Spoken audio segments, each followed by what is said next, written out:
नमस्कार, हमारे विशेष कार्यक्रम शख्सियत में आपका स्वागत है। शख्सियत में इस बार हमारे साथ हैं करगिल हीरो ब्रिगेडियर खुशहाल ठाकुर। ब्रिगेडियर साहब, हमारे कार्यक्रम में आपका स्वागत है। बहुत बहुत धन्यवाद डॉक्टर साहब। ब्रिगेडियर साहब, आपके नेतृत्व में 18 ग्रेनेडियर्स ने 75 गैलेंट्री अवार्ड्स जीते हैं। ये अपने आप में एक रिकॉर्ड है। आपके ही नेतृत्व में 18 ग्रेनेडियर्स ने करगिल हिल के ऊपर तिरंगा फहराया था, विजय पताका फहराई थी। हमें आप पे गौरव है, 18 ग्रेनेडियर्स पे, पूरी भारतीय सेना पे गर्व है, गौरव है। ब्रिगेडियर साहब, आपसे बहुत सी बातें करनी है। कैसे आप सेना में गए जी, कहाँ कहाँ रहे, लेकिन इससे पहले संक्षेप में बताइएगा अपने बचपन के बारे में, शिक्षा के बारे में। डॉक्टर साहब, जहाँ अभी हम खड़े हैं यहाँ से करीब ही एक छोटा सा गांव है, मंडी जिला का नगवाई जी, जहाँ से मैं बिलोंग करता हूँ। और मेरी शुरू की शिक्षा एक छोटे से स्कूल नगवाई प्राइमरी स्कूल होता था, वहाँ पे हुई है। और जो मेरी हाई स्कूल की शिक्षा है वो हाई स्कूल पनारसा है, वहाँ से 5 किलोमीटर दूर है, पैदल जाते थे जी। और जो मैंने ग्रेजुएशन की वो जो इवनिंग कॉलेज मंडी है, क्योंकि दिन के टाइम मैं सरकारी नौकरी किया करता था, तो रात को जो है मंडी इवनिंग कॉलेज में जो है मैंने ग्रेजुएशन की। आपने कहा कि दिन के समय नौकरी करते थे और आपके परिवार ने, आपके पेरेंट्स ने आपको प्रेरित किया, लेकिन सेना में जाने के लिए किसने प्रेरित किया?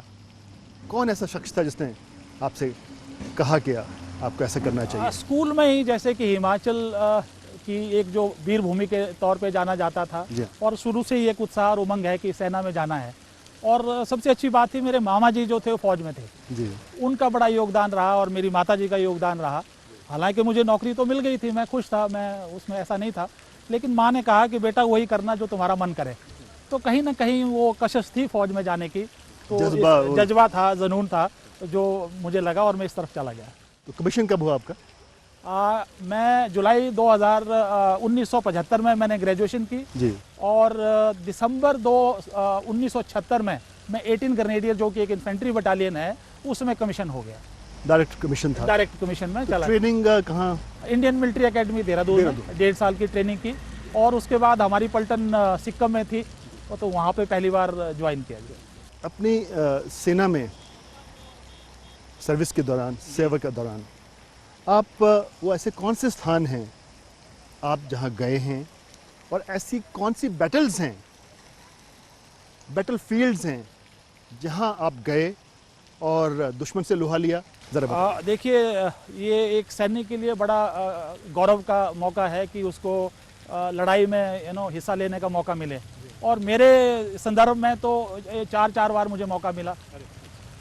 जो लिबरेशन टाइगर्स तामिल इलाम थे, LTT की जो बहुत एक मशहूर लड़ाई श्रीलंका में हुई है, वहाँ पे बतौर एक कंपनी कमांडर के तौर पे वहाँ मैंने लड़ाई लड़ी लिटे के विरुद्ध। उसके बाद काउंटर इंसर्जेंसी कश्मीर में जो आतंकवाद की घटना हो रही है और लड़ाई चल रही है, मेरा पूरा जीवन उस लड़ाई में निकल गया। उसके बाद 1999 में कारगिल युद्ध हुआ, और मुझे खुशी है आपको बताते हुए, जो मेरी 18 ग्रेनेडियर्स यूनिट है, जो वहाँ की मशहूर चोटियाँ थी सामरिक महत्व की, तोलोलिंग और टाइगर हिल जी, इन दोनों पे कब्जा करने का जो गौरव और जो ये एक सम्मान जो मिला, वो मेरी 18 ग्रेनेडियर्स को मिला। और मुझे ये बताते हुए खुशी है कि उस लड़ाई में एक मिलिट्री रिकॉर्ड के हिसाब से 52 वीरता पुरस्कार भारतवर्ष के महामहिम राष्ट्रपति द्वारा और भारत के देशवासियों द्वारा मेरी यूनिट को मिले हैं। आपको भी तो मुझे युद्ध सेवा मेडल से सम्मानित किया गया है। और इसके अलावा कारगिल थिएटर ऑनर और बैटल ऑनर्स टाइगर हिल, बैटल ऑनर्स तोलोलिंग और यूनिट साइटेशन भारत के राष्ट्रपति द्वारा हमें सम्मानित किया गया। बहुत गौरव की बात है, और आप जैसे वीर सैनिकों की वजह से आज हम सुरक्षित महसूस करते हैं। कोई ऐसा किस्सा बताइएगा, ऐसा संघर्ष बताइएगा कि जिसमें पूरा दम लगा हो सेना का और आपने उसका नेतृत्व किया हो और विजय हासिल की हो। उसके अलावा भी देखिए, कारगिल की लड़ाई में तो मैं था ही था।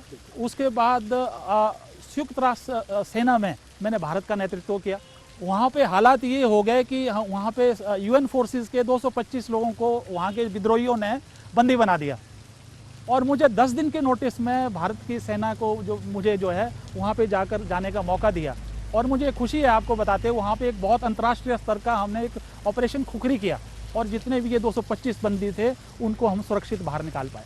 इसके अलावा और कोई बताइएगा कोई अच्छा। नहीं, उसमें लड़ाई के तो बहुत सारे किस्से हैं, मतलब interesting? आज भी बहुत इंटरेस्टिंग, जैसे तोलोलिंग की लड़ाई है, ये सबसे मुश्किल लड़ाई थी। खतरा। क्योंकि खतरा था और ये पहली लड़ाई थी, हम काउंटर इंसर्जेंसी में थे नीचे कश्मीर में, और एकदम ये आपको पता है घुसपैठियों ने एक बहुत बड़ा, पाकिस्तानियों ने हमारे देश के साथ एक बहुत बड़ा विश्वासघात किया, गद्दारी की। क्योंकि एक तरफ तो लाहौर की वार्ता चल रही थी और दूसरी तरफ यहाँ से जो हमारे जो सीमाओं पर अतिक्रमण उन्होंने कर दिया। कुछ ऐसा था कि हम नीचे थे बिल्कुल, हमारी सेना नीचे थी और वो लोग ऊपर थे बिल्कुल। डॉक्टर साहब, मैं ये बताऊं कि उस चीज़ की कल्पना करना भी आप देखेंगे कि कितना मुश्किल है। वो बड़ी बिल्कुल हाई ग्रेडियंट और बिल्कुल वर्टिकल पहाड़ियाँ, पथरीली हैं, घास का कोई तिनका नहीं, -डिग्री टेम्परेचर वहाँ पे है, 25 किलो का वजन आपके पीठ पे है और आप नीचे से ऊपर को हमला कर रहा है और दुश्मन जो हाइट पे बैठा है और आपको गिन सकता है, देख सकता है।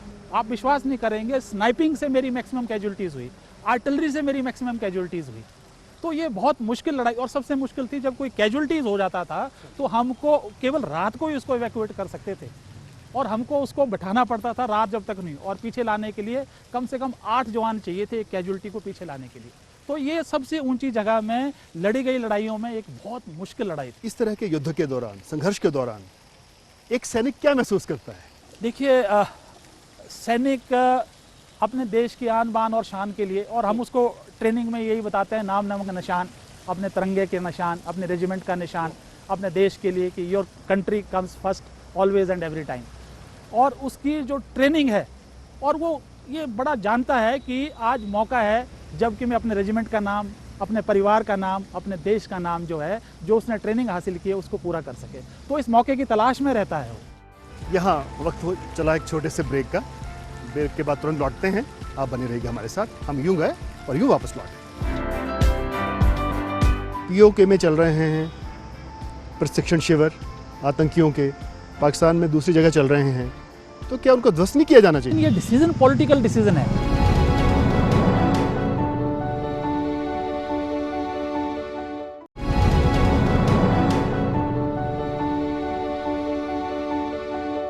ब्रेक के बाद आपका स्वागत है।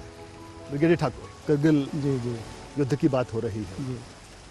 कोई ऐसा एक दो किस्सा जो आज भी आपके जहन में हो?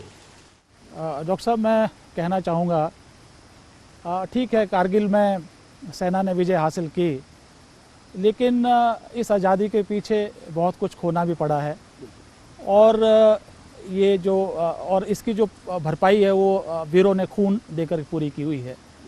और जैसा आपको मालूम है, 527 सैनिकों ने अपने प्राणों की जो आहुति लगाई इस यज्ञ में और अपने जीवन का सर्वोच्च बलिदान किया। तो 52 जो ऑफिसर जैसे जो जवान थे वो हिमाचल से थे, 52 से थे, और 1300 से भी ज़्यादा लोग जो है वो घायल हुए हैं। और मेरी यूनिट जो 18 ग्रेनेडियर है जिसने तोलोलिंग और टाइगर हिल के ऊपर कब्जा किया कारगिल में, 34 officers, 2 officers, lieutenant colonel R Vishwanathan, major Rajesh Adhikari और दूसरे जेसीओज और जवान जो मेरे परिवार के लोग थे वो इसमें शहीद हुए। मैं एक घटना बताना चाहता हूँ आपको, खास करके तोलोलिंग की लड़ाई के लिए। बहुत मुश्किल लड़ाई थी और पूरे कारगिल में सबसे पहली लड़ाई थी, और इन दोनों पहाड़ियों को विजय हासिल करने के बाद, तोलोलिंग और टाइगर हिल को करने के बाद, पूरे लड़ाई में एक टर्निंग पॉइंट आ गया, पूरी दिशा चेंज हो गई, मनोबल ऊपर बढ़ा, पाकिस्तानियों का मनोबल डाउन हुआ ये कि तोलोलिंग की पहाड़ी पे जब हमने कब्जा कर लिया और कुछ एक बंकर बचे हुए थे, मेजर राजेश अधिकारी, शादी 1 साल पहले हुई थी, बल्कि इनकी घरवाली का पत्र उनको आया था 1 रात पहले, कहते मैं सवेरे हमले के बाद पढ़ूंगा, और भाग्य की विडंबना देखिए वो रात को नहीं रहे। मैंने कर्नल विश्वनाथन से बोला, मैंने कहा यार ये 2-3 हमले कर लिए हमने और ये थोड़ा सा हमें तंग कर रहा है करके, मैं खुद हमले में जाऊंगा एज ए कमांडिंग ऑफिसर। वो कहता सर आप जाओगे तो हम तो पीछे नहीं बैठ सकते, हम भी आपके साथ चलेंगे। और फिर भाग्य की विडंबना देखिए, जो मेजर राजेश अधिकारी और जो उनका ऑपरेटर था, उनकी बॉडी बीच में फंस गई थी। ऊपर से वो फायर कर रहे थे, नीचे से हम फायर कर रहे थे, वो बॉडी तक दोनों नहीं पहुंच पा रहे थे। हमने कहा कि मैंने ये हमला ज़रूर करना और मैंने जाना। कहता नहीं सर हम भी चलेंगे। और जैसे ही हम जहाँ उनकी बॉडी थी वहाँ पे पहुँचे 2 या 3 जून की रात को, बहुत भारी मात्रा में हमारे ऊपर फायर आया। आप यकीन नहीं मानेंगे कि जो मेरा ऑपरेटर था करके, मैंने देखा ये क्रॉल नहीं कर रहा है मेरे साथ, टच किया तो उसको गोली लग चुकी थी, वो मर चुका था। मेरे आगे एक सूबेदार रणधीर था, बहुत अच्छा जेसीओ था। मैंने कहा आप चलते क्यों नहीं, क्रॉल क्यों नहीं करते, बहुत भारी बात, उनको हिलाया, नहीं कर रहा था। इन द मेन टाइम आगे से मैसेज आया कि साहब 2IC साहब, second in command colonel Vishwanath साहब को गोली लग गई है। मैंने कहा भाई अब इनको खींचो पीछे, बर्फ़ था, ठंडी थी, और करके बड़ी मुश्किल से हमने निकाला। मुझे नौजवान वहाँ पे खोने पड़े, और कर्नल विश्वनाथन को जैसे कैसे हम बड़ी मुश्किल से नीचे लाए। रात का टाइम था, लाइट जला नहीं सकते थे। एक पत्थर के पीछे गोद पे सहलाता रहा, बोलता रहा कोई बात नहीं, तो ठीक हो जाएगा, ठीक हो जाएगा। लेकिन विडंबना यही थी कि धीरे धीरे मसाज करता रहा मैं, और वो हमारे बीच में नहीं रहे। इस तरह की अनेकों घटना है। ये सब वो तो एक संघर्ष हमें करना पड़ा, जी। नुकसान भी हमारा हुआ। जी जी लाइफ इज़ वेरी प्रेशियस। बिल्कुल, एब्सोल्युटली। लेकिन पाकिस्तान आज कौन सा बाज आ रहा है? छद्म युद्ध लड़ रहा है। उड़ी देख लीजिए, क्या कहेंगे इसके बारे में? इसका देखिए, इलाज क्या है? पाकिस्तान ने हमेशा धोखा दिया है और हमेशा धोखा देता रहेगा। जो पाकिस्तान का प्रधानमंत्री बुरहान वानी को यूनाइटेड नेशंस में कहता है वो उनका हीरो है, उनका एक जो हीरो है, तो आप अंदाज़ा लगा लिए। कारगिल में विश्वासघात किया, इधर वाजपेयी जी से शांति वार्ता चल रही है लाहौर में, और पीछे से विश्वास गया। ये कभी भी हम इसका विश्वास नहीं कर सकते, ये यकीन मानिए। आतंक सारे का सारा वहाँ से आ रहा है। बिल्कुल उनके ठिकाने हैं, और ये एक बड़ी सोची समझी रणनीति के तहत हो रहा है। आपको नहीं लगता कि पीओके पर कब्जा कर लेना चाहिए? पीओके का मसला अभी हाल ही में हमारे प्रधानमंत्री जी ने उठाया, और बड़ा वाजिब उठाया है। जिस प्रकार का वहाँ पे दमन है, मानव अधिकार लोगों के मारे जा रहे हैं, और लोगों के साथ अत्याचार है, वो जो बाहर आ ही नहीं रहा है, और बलूचिस्तान कभी उनका हिस्सा नहीं रहा है। तो ये बड़ा सही मौका है कि हमको बलूचिस्तान पे हिट करके उसको, बिल्कुल जिस तरह हमने बांग्लादेश में 90,000 शरणार्थी लेके उसको अलग थलग किया, बिल्कुल सही मौका है। व्यक्तिगत तौर पे मैं समझता हूँ कि इसके बारे में गहरी सोच होनी चाहिए। आतंक का ये युद्ध अघोषित युद्ध ही है पूरा। ये प्रॉक्सी वॉर है, लेकिन मैं डॉक्टर साहब ये कहना चाहूँगा कि सेना इसका हल नहीं है। बेसिकली ये राजनीतिक सारा ढांचा है, और आर्मी मदद कर सकती है, आप उस ढांचे को वार्ता करने के ढांचे को आपको के लिए दे सकती है। लेकिन असली तो सामाजिक, आर्थिक पहलू, राजनीतिक पहलू, जब तक आप उनको नहीं छुएंगे तो इस आतंकवाद का कोई हल होने वाला नहीं है। ठाकुर, आपको लगता नहीं कि एक बार ऐसी लड़ाई हो जानी चाहिए कि, या फिर जैसे आपने कहा डिप्लोमेटिक पॉलिटिकल लीडरशिप को आगे, है ना, देश को? डॉक्टर साहब बिल्कुल बात ठीक है, लेकिन अंतर्राष्ट्रीय स्तर पे, या अगर हम अपने आप का असली विश्लेषण करेंगे तो आज किसी भी मुल्क में आर पार की लड़ाई करना बड़ा मुश्किल है। हमारी सेनाएं क्या सक्षम हैं? सक्षम हैं लिमिटेड वॉर के लिए। उसके लिए आपको ऑब्जेक्टिव बड़ा क्लियर, सर्जिकल स्ट्राइक्स आप कर सकते हैं कि, और बाकी डिप्लोमेटिक लेवल पे, इकोनॉमिक लेवल पे, सैंक्शंस के लेवल पे, पॉलिटिकल लेवल पे, और टेक्टिकल लेवल पे, मिलिट्री लेवल पे सेना को आपको जो फॉरवर्ड एरियाज में है, LOCs में है, उनको फ्री हैंड दीजिए। आपको फ्री हैंड, वो आपको सही टारगेट और बिल्कुल सही जो है आपको नतीजा जो है या रिजल्ट जो है वो आपको देंगे। पीओके में चल रहे हैं प्रशिक्षण शिविर आतंकियों के, पाकिस्तान में दूसरी जगह चल रहे हैं, तो क्या उनको ध्वस्त नहीं किया जाना चाहिए? डॉक्टर साहब मुझे तो बड़ी हंसी होती है, अमेरिका में एक हमला हुआ, उसके बाद हमला नहीं हुआ।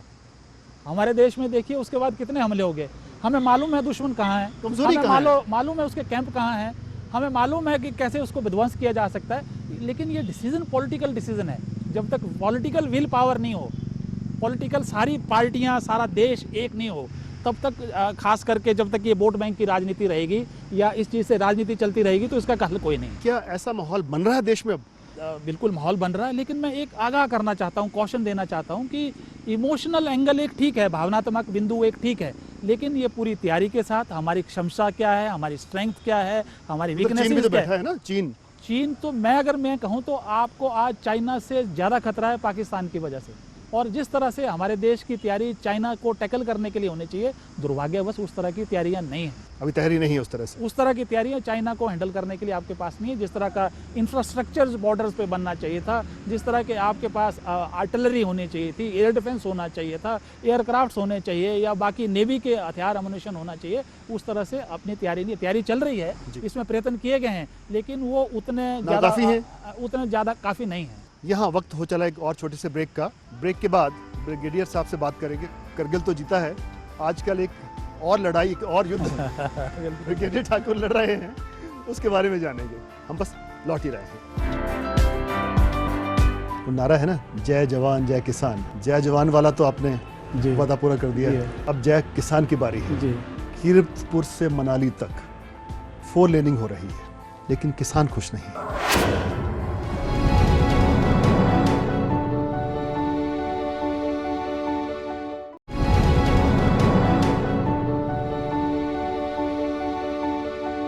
ब्रेक के बाद आपका एक बार फिर से स्वागत है। ब्रिगेडियर ठाकुर, जी। आप एक और लड़ाई आजकल लड़ रहे हैं। बिल्कुल बिल्कुल वो नारा है ना, जय जवान जय किसान। बिल्कुल बिल्कुल जय जवान वाला तो आपने जी वादा पूरा कर दिया जी है। अब जय किसान की बारी है। जी कीरतपुर से मनाली तक 4 लेनिंग हो रही है। जी अच्छी बात है, मनाली एक पर्यटन स्थल है, विश्व प्रसिद्ध, जी लेकिन किसान खुश नहीं है। इसीलिए आप संघर्ष कर रहे हैं। केंद्र ने कानून भी बनाया था, भूमि अधिग्रहण कानून, यूपीए सरकार के समय में बना था, सबने तारीफ भी की थी, लेकिन फिर परेशानी क्यों है? डॉक्टर साहब देखिए, आज़ादी के 67 सालों के बाद एक भूमि अधिग्रहण कानून 2013, जिसने अंग्रेज़ों के ज़माने से जो चला जा रहा, जो भूमि अधिग्रहण कानून 1894 था जी, 120 सालों के बाद इसे बदला, इसे काला कानून कहा जाता था। और यूपीए की सरकार ने, जैसे आपने कहा, इसको पास किया और जितनी भी पार्लियामेंट में विपक्ष में पार्टियां थी सबने समर्थन किया, तालियां पीटी, वाहवाही की। लेकिन दुर्भाग्य है कि इसका पहला ट्रायल हिमाचल में हो रहा है और 1 जनवरी 2015 से नेशनल हाईवेज के लिए भी ये लागू हो गया है। जी हाँ। और इसमें 3 बातें कही गई हैं, मैं बड़ी संक्षिप्त में रखना हूँ कि उचित मुआवजे का अधिकार, पारदर्शिता का अधिकार, पुनर्वासन और पुनर्स्थापना का अधिकार, और इससे बाहर किसान कुछ नहीं चाहता है। क्या ये तीनों नहीं हो रहे? आप हैरान होंगे, इस कानून का कॉमा, फुल स्टॉप, बिंदु तक जो है ज़मीन पे नहीं उतारा जा रहा था। कहाँ तो जिम्मेवारी थी केंद्र की सरकार की, प्रदेश की सरकार की, शासन प्रशासन की, NHAIA की, लैंड एक्विजिशन अथॉरिटीज़ की, कि वो एक किसान जिसकी भूमि रक्षा सुरक्षा के लिए दे रहा है, जिसका वो विरोध नहीं कर रहा है, विकास और सुरक्षा के लिए उसकी भूमि ले जा रही है और उसके बिना पूछे ली जा रही है, फिर भी वो विरोध नहीं कर रहा है। लेकिन हालात ये है कि वो कानून कहाँ है, हम पिछले 1.5 साल से ढूंढ रहे हैं। और इस वजह से अब हमको खुद जो है संघर्ष समिति बनानी पड़ी, सड़कों पे अपने अधिकारों के लिए लोगों को जागरूक करना पड़ा और ये लड़ाई लड़नी पड़ रही है। आपने संघर्ष समिति बनाई है, अब इसको आपने वाइडर कर दिया है, पूरे प्रदेश में ले गए हैं। ऐसा क्यों कि 61 नेशनल हाईवेज और भी आ रहे हैं? जी जी जी जी जी जी उनमें भी ऐसे लागू होना है तो लोग वहाँ भी परेशान। जी जी जी, क्योंकि हम ये, मैंने कहा 1.5 साल से संघर्ष कर रहे हैं। अब 61 की जो नए नेशनल हाईवेज और 4 लेनिंग होनी है, और अच्छी बात है कि हिमाचल में ये सारी चीज़ें हो रही हैं, लेकिन कहाँ तो ये जिम्मेवारी थी कि किसानों को, बागवानों को, दुकानदारों को, बेरोजगारों को सरकार जागरूक करे। अब वो काम सरकार नहीं कर रही है, ये काम अब हमें करना पड़ रहा है कि भाई ना तो इसमें उचित मुआवजा है, ना इसमें कोई पारदर्शिता है। कितना मुआवजा मिलना चाहिए और कितना सरकार देने को तैयार है, ये बताइएगा। डॉक्टर साहब, आप हैरान होंगे, आप भी अपनी भूमि बेचते हो, सबसे पहले डिमार्केशन होती है। जी हाँ। कि भाई कितनी ज़मीन चल रही है। आप हैरान होंगे, डिमार्केशन तक अभी नहीं हुई है। कुल्लू में मुआवजा दे दिया गया है। मुआवजे की तो बात ही छोड़ो, डिप्टी कलेक्टर, डिस्ट्रिक्ट कलेक्टर जो कुल्लू और मंडी, ये खुद कह रहे हैं कि अभी जो नई कानून के मुताबिक सेक्शन 26 में हमने जो निर्धारित करने थे जो मौजूदा बाजार भाव, वो नहीं तय किए, लेकिन लैंड एक्विजिशन जो कि कॉम्पिटेंट अथॉरिटी है लैंड एक्विजिशन का, उसने मुआवजे भी कर दिए। वो खुद लिखता है कि मुझे नहीं मालूम गुणांक 2 देना है या 4 देना है, उन्हें नहीं मालूम। पुनर्वासन पुनर्स्थापना के लिए डिस्ट्रिक्ट कलेक्टर कौन है, उसके लिए RR कलेक्टर कौन है, एडमिनिस्ट्रेटर कौन है, कमिश्नर कौन है, किसी को नहीं मालूम। हिमाचल के राजस्व मंत्री ठाकुर कौल सिंह, उनका भी क्षेत्र इसमें लगता है। जी जी जी, चुनाव क्षेत्र। बिल्कुल बिल्कुल। वो क्या कहते हैं? उनके पास हम 5-6 बार गए हैं। अब वो भी अपनी भाषा हर समय में चेंज करते रहते हैं, और मुझे तो ये लगता है कि इसको बहुत संजीदगी के साथ और सीरियसली कोई नहीं ले रहा, बड़े हल्केपन में ले रहे हैं। और इस चीज़ को कहीं ना कहीं जो अधिकारी हैं उनके ऊपर एक भाग्य विधाता किसान का बनाकर छोड़ दिया है। मैं तो कहता हूं कि केंद्र की सरकार, प्रदेश की सरकार, उच्च अधिकारी, डिस्ट्रिक्ट कलेक्टर्स, लैंड एक्विजिशन, किसान बैठकर आपस में बातचीत करें। हो सकता है हमारे समझने में कोई गलती हो, कम से कम बैठ के अब वार्ता तो की जा सकती है। एक नेगोशिएशन कमेटीज इन्होंने शुरू की, जो SDMs हैं, लेकिन उनको कोई अधिकार ही नहीं है उसको नेगोशिएट करने के। तो एक बहुत बड़ा ड्रामा चल रहा है दुर्भाग्य से, और हम अभी भी कह रहे हैं, अभी भी समय है, क्योंकि एक बात बड़ी तय है कि हम किसी भी हालात में इनका बुलडोजर अपनी ज़मीन में नहीं देना चाहते हैं, क्योंकि ये कानून हमको ये हक देता है कि भाई अगर ड्यू प्रोसेस ऑफ लॉ से हमारी लैंड नहीं ली जाती है, कानून में ये अधिकार है, तो हम अपनी ज़मीन इनको डॉक्टर साहब नहीं देंगे। आप अदालत का दरवाज़ा क्यों नहीं खटखटाते? क्या कोई उसमें दिक्कत है? देखिए, जो अवार्ड इन्होंने कुल्लू में किए हैं डॉक्टर साहब, आप हैरानी होगी, वो अभी सिर्फ ज़मीन की वैल्यू दे रहे हैं। 5 महीने के बाद ये मकान का वो देंगे, उसके 5 महीने के बाद ये आपके पेड़ के वो देंगे, अवार्ड देंगे, उसके 5 महीने के बाद पुनर्वासना। किसान 5 बार कोर्ट में जाएगा। एक्ट क्या कहता है? एक्ट यही कहता है कि भाई नया एक्ट इसलिए बना ताकि लोग संघर्ष ना करें, सड़कों पे ना जाएं और कोर्ट कचहरी में ना जाएं। और हो क्या रहा है, ये सारी कार्रवाई उसके विपरीत हो रही है। फिर क्या हल है? हल यही है कि लोगों को अवेयरनेस आए। मैंने कहा पूरा हिमाचल जाग चुका है। हमारे हिमाचल स्तर पे एक संयुक्त जो कमेटी है वो संघर्ष समिति गठित हो चुकी है और जल्दी ये जो 61 जो सड़कें बननी हैं, ये लोग चुप नहीं बैठेंगे अपने अधिकार के लिए। आप कोड़ियों के भाव अपनी जमीन नहीं बेच सकते हैं और जमीन तो किसान किसी भी हालत में नहीं बेचना चाहेगा अनलेस उसके ऊपर कोई कर्जा ना हो। और जो इंटरजेनरेशन जो बेनिफिट्स हैं उनकी पीढ़ियों के और जो इमोशनल वैल्यूज हैं वो तो आप दे ही नहीं सकते हैं, सड़कों पे आ जाएगा। और एक बात बहुत जरूरी करना चाहते इस कानून में लेजिस्लेटिव इंटेंट ये है कि किसान का सामाजिक और आर्थिक स्तर जो है मौजूदा स्तर से ऊपर जाए। लेकिन आप देखोगे जो जिस ढंग से ये मुआवजा दे रहे हैं, अंग्रेजों का कानून ज्यादा अच्छा था और किसान 100 साल पीछे चले जाएंगे, 100 साल पीछे चले जाएंगे। तो इसलिए सरकार इसको गंभीरता से ले, लोगों से बात करे और इसको समझें और ये जो जबरदस्ती का जो नौकरशाही का जो तांता है इसे छोड़ें। इसमें राजनीति तो नहीं हो रही? बिल्कुल बिल्कुल, मुझे तो यही लगता है कि इसमें बहुत बड़ी एक राजनीति हो रही है, क्योंकि केंद्र में कोई दूसरी सरकार है, प्रदेश में कोई दूसरी सरकार है, मिल बैठने के लिए आपस में कोई तैयार नहीं है। प्रदेश में कांग्रेस की सरकार है और कांग्रेस नीत यूपी की सरकार ने एक्ट बनाया था, फिर कहाँ दिक्कत है? मुझे भी समझ में नहीं आता, क्योंकि हिमाचल सरकार ने, हमारे माननीय मुख्यमंत्री जी तो और उनके बेटे जो है वो तो किसान की समान रैली पूरे हिमाचल में निकाल चुके हैं। मुझे याद है उनकी जो स्पीच रामलीला ग्राउंड दिल्ली में की थी कि किसानों के साथ हम अन्याय नहीं होने देंगे, लेकिन आज वो चुप हैं, बात सुनने के लिए भी तैयार नहीं है। तो किसान कहाँ जाएगा? आत्महत्या करेगा? सरकार मानने को तैयार नहीं, जैसा आप कह रहे हैं, और आप जमीन ऐसे नहीं देंगे जी, तो बहुत बड़ा टकराव होगा। बिल्कुल, आर पार की लड़ाई संभावित है अगर सरकार इसको सीरियसली नहीं लेते हैं, क्योंकि किसान आज जाग चुका है। हम नहीं कह रहे हैं कि आप हमको एक्स्ट्रा दो, हम ये कहते हैं कि तुम खुद निर्धारित करो आज की जमीन की क्या कीमत है। कुल्लू मनाली की भूमि आप जानते हैं, इसकी क्या कीमत है आप जानते हो, पर इसका जो है 13,000 रुपये बिस्वा तो नहीं हो सकता।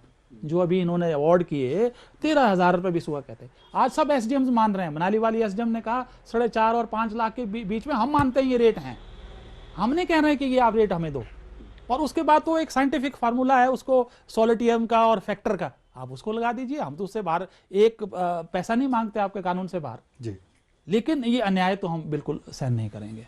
किसी भी हद तक जाएंगे? बिल्कुल, हम किसी भी हद तक जाने के लिए तैयार है। कानूनी तौर पे हम जाएंगे, राजनीतिक तौर पे हम गुहार लगा रहे हैं, मीडिया के तौर आपके माध्यम से हम गुहार लोगों के साथ लगा रहे हैं। और अगर आखिर में ये नहीं होता, कम से कम अपनी जमीन पे, ये बड़ी तय है बात कि हम इनका बुलडोजर किसी भी हालात में अपनी जमीन पे चलने नहीं देता और वो कानून हमें इजाजत देता है। ठाकुर साहब, आपने ईटीवी के साथ ख़ास बातचीत की, इसके लिए आपका बहुत बहुत धन्यवाद। हम उम्मीद करते हैं कि जिस काम में आप लगे हैं, जिस मुहिम में आप लगे हैं, वो कामयाब होगी और किसानों को न्याय मिलेगा। Once again thank you so much. मेरी तरफ से भी ईटीवी का बहुत बहुत आभार और धन्यवाद। आपके इस पुत्र मेजर दीपक ठाकुर, वो भी आपका नाम रोशन कर रहे हैं, वो भी आर्मी में हैं। हमारी शुभकामनाएं उनके साथ भी हैं, वो देश का नाम रोशन करेंगे। आजकल कश्मीर में है, बारामूला में है। जी हाँ, बहुत बढ़िया, थैंक यू सो मच। नमस्कार। हमारी इस खास पेशकश में बस इतना ही। अगले हफ्ते फिर मिलेंगे एक नई शख्सियत के साथ। आप देखते रहिए ईटीवी न्यूज़। नमस्कार।